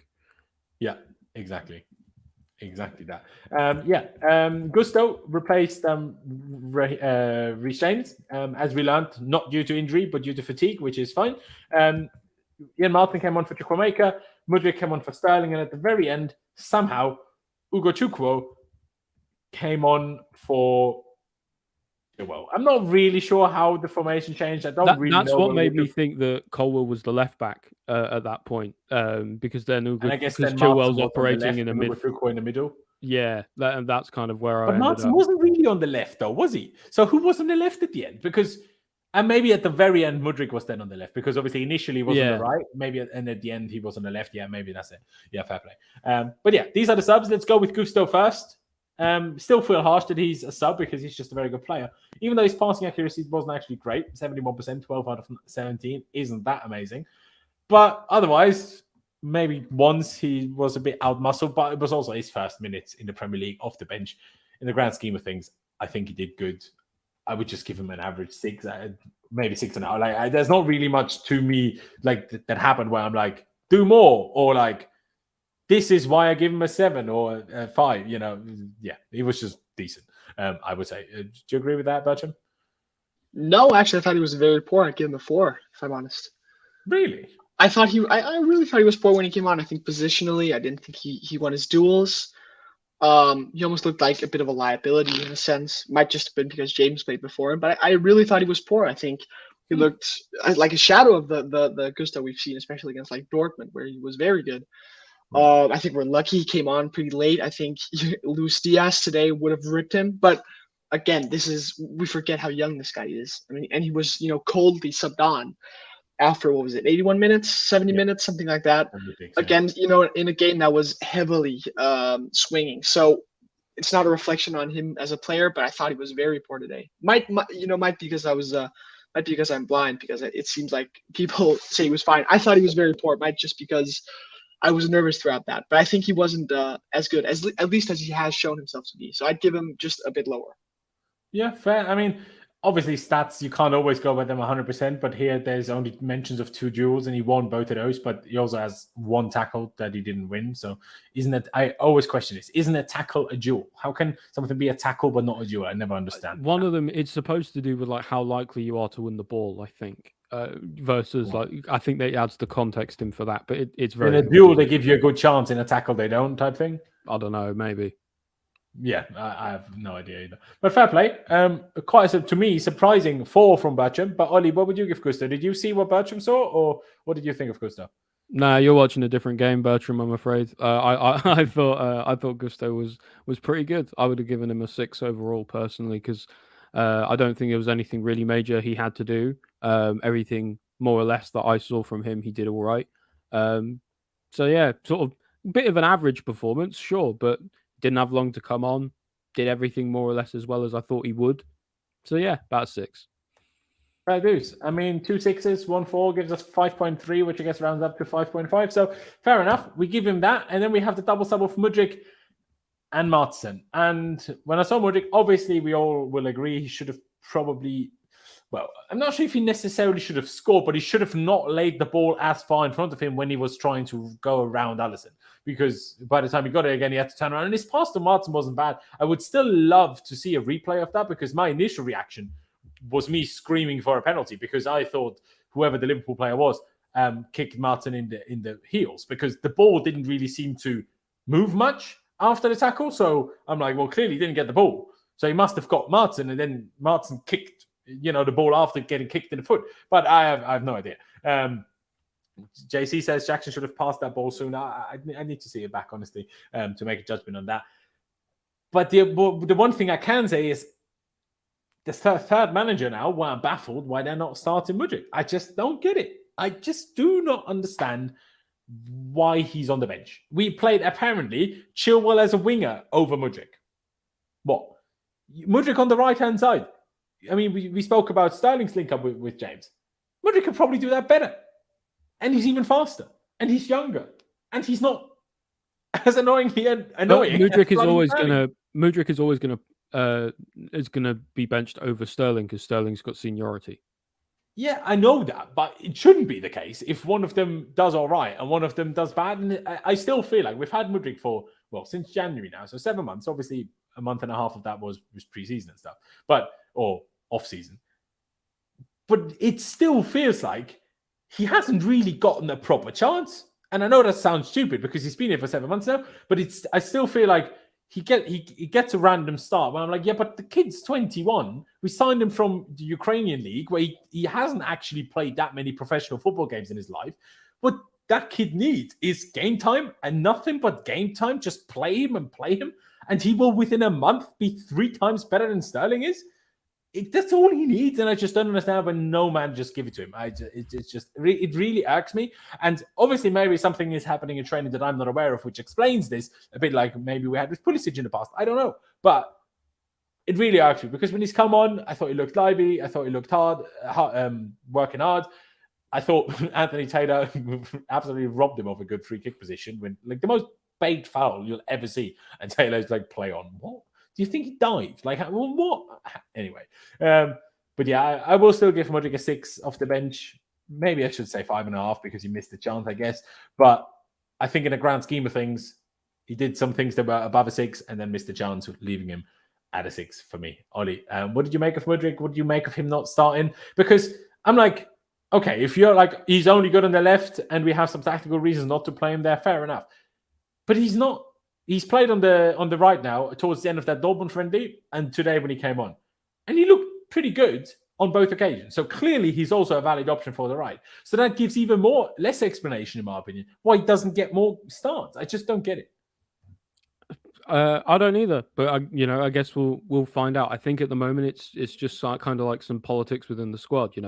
Sterling largely can play both on the left and right as well. So, is he always going to be starting over Mudryk, at least for the time being, until Mudryk can prove himself, I guess, as the younger player who has proved less than Sterling has done.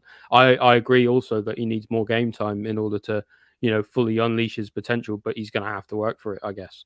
But I thought he was good today. He was industrious. He was involved, always looking to cause problems, linked up well with Jackson especially, and did in pre-season as well. I think those two are forming a nice little partnership as well. So, yeah, I'd say about a 6 is fair for him. Like, didn't set the world on fire, but caused a few issues. And hopefully we get to see him play a bit more in the next few games. Yeah, there you go. I mean, I see it before I go to Bertram for this. I want to read out this comment here by Supreme. It says, game time isn't a handout. You've got to show your quality in order to get it. Mudryk isn't doing that. Let's just compare some stats of Mudryk today, who played 10 minutes, to Sterling. Remember, Sterling had 0 out of 2 dribbles, and he played 80 minutes. Mudryk played 10 and had 2 out of 2 successful dribbles. Tried 2, succeeded with 2. He tried as many in 10 minutes as Sterling did in 80 minutes, and he succeeded at all of them. And so Sterling succeeded at none of them. Also, let's get to the duels. Remember Sterling? 3 out of 10. Mudryk, 2 out of 3. Now, I understand players are a bit tired. Liverpool also made subs, by the way. Just saying. No, absolutely no chance. I'm not hearing that. Like, yeah, if we had Hazard playing, sure, then Mudryk isn't getting starts. But it's Sterling. Sterling. Have you seen him play, for the love of God? The man thinks he's going to get top goal scorer. Mate, you're not even getting top scorer in your own house. Do you know what I mean? Like, oh, my God, I'm getting fuming again. Bertram, what did you make of Mudryk? That's tough coming after that. I think he showed. I think he was very good when he came on, and I think it was having a player like him to come on in a game like this, where it's heavy transitional. I think it benefited us. I think he should do better. It would have been perfect if he had scored that one. The goalkeeper claiming a cross, Jackson run, Mudryk goal as well. But it is what it is. I think it's interesting talking about. You're talking about the game time before. I think players, adapt to. There are different ways in which they improve. I think some players improve drastically by just getting consistent game time, and that's most players. Some players as well, it might not be beneficial for them to get as much game time. I remember Sarri talking about it the season we had him with Loftus-Cheek and Hudson-Odoi when we were all screaming for it to start both of them. And he kind of, he threw Loftus-Cheek in, a bit earlier in the Europa League games, but he kept Hudson-Odoi back, even though I think he was, our best winger in most games, barring Eden Hazard, of course. And he said that, he believed that a player like Loftus-Cheek had the confidence about him, that if he tried dribbling around someone like 6 times and it failed, he'd try again a 7th time and it'd come off, and he'd see that as progress, in which, a player like Hudson-Odoi, if he didn't get 1 or 2 dribbles off, it would, it would dampen him, so he kind of kept him out of the squad until he reached almost a better level than he needed to be to get in. And it could be the same with Mudryk. Then. I know, but it could be the same for Mudryk. Every word you're saying, but I just don't think you can apply to Mudryk. But you never know. He came from the Ukrainian league. what is it, 7, 8 months ago now. You don't know what the mentality he has. We don't see that. I think there is a reason that a manager like Potter, a manager even though we criticize him, like Lampard as well, and now like Pochettino, it's tough to base off after one game, but perhaps they see something we don't. I do agree that when he came on, I think he was better than Sterling, and it's tough for me to see Sterling to keep getting his position, and I think Mudryk does have the talents, and he possesses the talent to be one of the best players for us. But I think that it was just to offer an opinion that could be an explanation as to why he doesn't start. But as for the rating when he came on, I think a 6 is fine. I would give him a 10 if the angle had been better when he ran past Alisson and he would have scored. I would have bought a shirt with his name on, if I'm honest. So I think a 6 is fair, and I think we do have a good player there, and I think people will begin to see that he's a decent player, and I think people need to stop telling me he costs 100 million. I can't be asked with it anymore. anymore. 100 million, for the love of God. People need to understand this. It's ridiculous. But yeah, I mean, I think Mudryk is really, really good, and I just think he needs to be let loose, almost let off the leash. That's what I feel like, and I felt that ever since his first ever game against Liverpool. Since that second, I was like, okay, just play the kid every game. Like, now I even have a bit more understanding for why Poch might not, because Poch has, it's the beginning of the season. There's still hope we get top 4 and stuff. Last season, how Lampard and Potter by the end didn't play him. I'm like, we were 12th. We knew we were going to finish bottom of the table. Why wouldn't you play the young players and give them the time to improve when there's nothing at stake anyway? But of course, cheers, Frank. We knew how much he cost us in that 3 months or 3 months, 1.5 months. It felt like 3 months, didn't it? Yeah, it felt like 3 months, honestly. But yeah, I'm sure Poch likes Mudryk, like Enoch says. And I'm sure he's going to play him eventually. But yeah, especially if you put Sterling on the pitch and then you don't put Mudryk on, it's just frustrating. But yeah, it is what it is. Getting to Ian Martin, other than not getting the shots away after obviously Mudryk rounded the keeper not quite well enough, I don't really remember him doing anything. I mean, he had 9. How many touches did he have? 15 touches, 8 passes, 4 of them completed, so that's not exactly great. I know he played the exact same amount of minutes as Mudryk, but he just wasn't really involved. So I just give him an NA. Would you guys agree with that? Yeah, just wasn't involved in the game as much for me. I would too. But actually, we were criticizing Macallister before, but he did put in probably the tackle of the season almost on Motson for that goal, if we're honest. Yeah, I still need to see it back, how I he got still the feel ball. like it was a foul, but He tackled between his legs. I've been watching it back a couple of times No. now. It's really annoying, the fact that he Yeah. managed to do it. fair. Okay, well then I guess fair play to Macallister and a shame for Martin, unfortunately. But yeah, and obviously Ugo Chukwu, I've now changed the name to Leslie because Ugo Chukwu was a bit long with the NA next to it. Obviously gets an NA as well. Still interesting to me that Santos wasn't used. Also interesting to me that Madueke wasn't used. I guess we didn't really play. Well, we played one winger who didn't even play as a real winger. But yeah, we finish it off with a rating for Mr. Pochettino. Shall we do Poch? Let's do Poch. What rating do we give the good man today? I'll let you go first, Ali. What do you think? I'm going to go with a 7 from Poch today because I think I don't know necessarily if the lineup and the team was set up well in the first instance to handle Liverpool's high speed in there and them sort of exploding out of the blocks. But I think Poch managed to get a handle on the game, and from there we dominated. So overall, he gets a 7 from me today. I thought he did well. Subs could have come a little bit sooner as well, but we'll learn. And a point against Liverpool, I would have taken that all day. So yeah, fair enough. Bertram, a 7 from Ollie. Would you go along with that? Would you go for something different? What would you say? I would slightly put it higher. I think 7.5. I think the way he read Liverpool, the way the wing backs almost killed them, I think was pretty decent. I'd give him a 7.5 for that. I think the reason it isn't higher is one, we didn't win. To I think the first 30 minutes as well, but you could say it's a testament to his in-game management, the fact that we managed to get back to the game, and I agree with the subs as well. Could have happened a bit before, but other than that, I'm very happy with the start, and let's see where it brings. He looked it's also nice having a manager dresses up for the occasion as well. since Yeah. Potter had the first Champions League game, we haven't really seen it. So In all black know, for it's Liverpool's always- funeral. yeah, all black. Yeah, exactly. Well, I'm going to go essentially leave it at a 7 because I must say 6.5.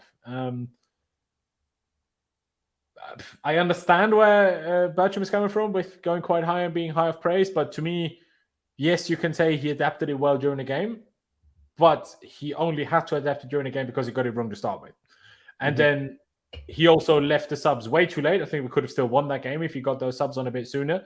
And I also just don't think he played a formation that suit the squad that we have, personally. And the players were like, obviously the players he put on the pitch were all right with it, but because we had another winger on the pitch who didn't even play. And how do you usually hurt Liverpool the most? By stretching their fullbacks. And do I want that to be Chilwell or do I want that to be Mudryk? You know, like think about it. Chilwell never got past Trent Alexander-Arnold once. The only situation where he had the chance was when Trent forgot about him and Enzo obviously passed to Chile in acres of space. But You could argue that Chile's got more of a track record though like, of just being look a at goal the game at threat. Anfield last season. Sorry, Ollie, go on. I was going to say, I think probably Chile gets the nod on this occasion just over Mudryk because he's more of a goal threat than Mudryk is. Oh no, well, I mean, yeah, that if is Mudryk true. just got more of a chance, I'm sure that wouldn't be the case like that anymore. But I'm not saying play Mudryk instead of Chilwell. I'm saying play a formation where you play both. Play him at all. That would be good. Just play both for the love of as much as like we played well overall. And the attacking patterns that we had at times were really good and make me really excited for what else is to come. But I'm not giving this a 7.5. To me, that was like Gallagher being surprisingly good and Enzo being really good is the main reason why this ended up as a 1-1 draw. And not because anything super special that the manager did. Not because I don't want to take credit away from him, but if Gallagher just didn't all of a sudden have his best game in his Chelsea career, we lose this game. Like Poch was just playing with fire there. Does Gallagher have a great game or does he have a bad game? Who knows, right? But is Poch done really well then to identify that Gallagher would have a good game in this game? So fair play, but only after that tactical change in the first 30 minutes, because the first 30 minutes where he played him initially was awful. Yeah, so that's true. Yeah, like I say, I'm going to say 6.5. Leaves us at a 7 regardless. Again, I don't think he did bad. I just don't think he did good enough for me to give him a 7, let alone a 7.5, just because I'm like, well, we didn't win, number one. You made the subs too late. I wasn't particularly happy with the starting lineup. But hey, obviously we're also somewhat limited. Nkunku's injured. Madueke isn't fit yet. We have, not signed midfielders yet. Hopefully they will come soon. Where is the here we go, by the way? I need it right now. But yeah, I think it's about time we wrap this one up. Ladies and gentlemen, if you haven't already, I'm not even sure I've told you ever since the beginning, subscribe if you haven't already. That'd be massively appreciated. We're on the road to 20,000 subscribers and every new subscriber counts. Get involved, get subscribed, hit that like button on your way out. That would be fantastic. And just to look at it quickly, the poll has very clearly decided, maybe slightly biased, but has very clearly decided that Liverpool should not have had a penalty for that handball by Jackson, as 75% of you said no. Fair enough. I mean, maybe it's because it's Anthony Taylor. That's why I was so sure we would get a penalty, but obviously it was actually VAR making that decision. The part even if we say whether it's right or wrong, the part I don't understand about it and why I will never understand how they use VAR, why wouldn't you let the ref look at it? Like in a situation like this, if it was the other way around, and because I would understand totally if Liverpool fans are fuming about not getting a penalty. What is so annoying is like, why do you have different decision makers? Like on clear, like factual things, like offside, obviously you don't need to get the ref to a screen. But when it's about actual like opinion decisions, I don't understand why they're not all made by the ref. Like, honestly, I think they should always run to. I know that takes a while, but the problem is that it takes 2 minutes until they tell them go to the screen. If they just ran to the screen immediately, it takes no longer than a fucking throw in. Do you know what I mean? But yeah. I just think VAR is used all wrong in England, and it's four seasons now, 5th season now that we're using it, and they still haven't really understood how to use it properly. So we will probably never get there, but hey, who knows? At the end of the day, we got a draw. I'm pretty happy with that in the grand scheme of things. What I'm most happy about, though, and I'll ask you that question as well, what are you most happy about today before we finish this one off? Was, like I say, some of the attacking patterns that we had, whether it was the link up on the right-hand side, obviously Liverpool's midfield, being as it is with Macallister as the 6 and Szoboszlai and Gakpo as an 8, obviously that isn't great. And that's why also I think we can't get too excited just because, oh yeah, we played through their midfield a few times. Well, yeah, look at who their midfield was, right? That plays a part in that too. And then as soon as we got to their centre-backs, we had not that many clear-cut chances. For me, I mean, Chile had a couple and Jackson had a couple, and otherwise wasn't really clear-cut. And the chance that we had came from a set piece. So like open play, still the same issue as always. We can't score. So yeah, that's unfortunately a problem. But the attacking patterns, I really, really like the way we went through teams, the way we went through Liverpool, the way we position ourselves to each other and how we linked up. I was really happy with that. But if I asked you, what were you most excited about today or most happy about today, what would you say? Well, we got our Chels back, if I'm honest. I think personally, the fact that we showed fight and character is something that I've missed, especially watching, the second half of last season. It's something that we haven't seen. I think the fact that we didn't crumble is also important. You've built up all this excitement and tension, and we're at home and we were getting battered by a mid-Liverpool team. So to come back from that with our young players, I think is very impressive. But mostly as well, I think the fan reaction looked like Stamford Bridge was buzzing. So I think it's important to remember that, we're not the finished article. We would have all wanted to win today. But we also need to dampen our expectations. The whole team is saying, yeah, it's only a successful season if we're champions, of course. But it's going to take time, especially the fact that, we're a young team. Of course, we're going to win some games. We're also going to lose some games. So I think for this season, we need to accept that things are looking good. Yeah, but things are looking good. But it's going to take time, whether we like it or not. So I'm just happy we have our football team back. That's just very happy we got our Chels back. There you go. Ollie, if I asked you, what was the one thing that made you most happy today, or that's the best thing about the game today, what would you pick?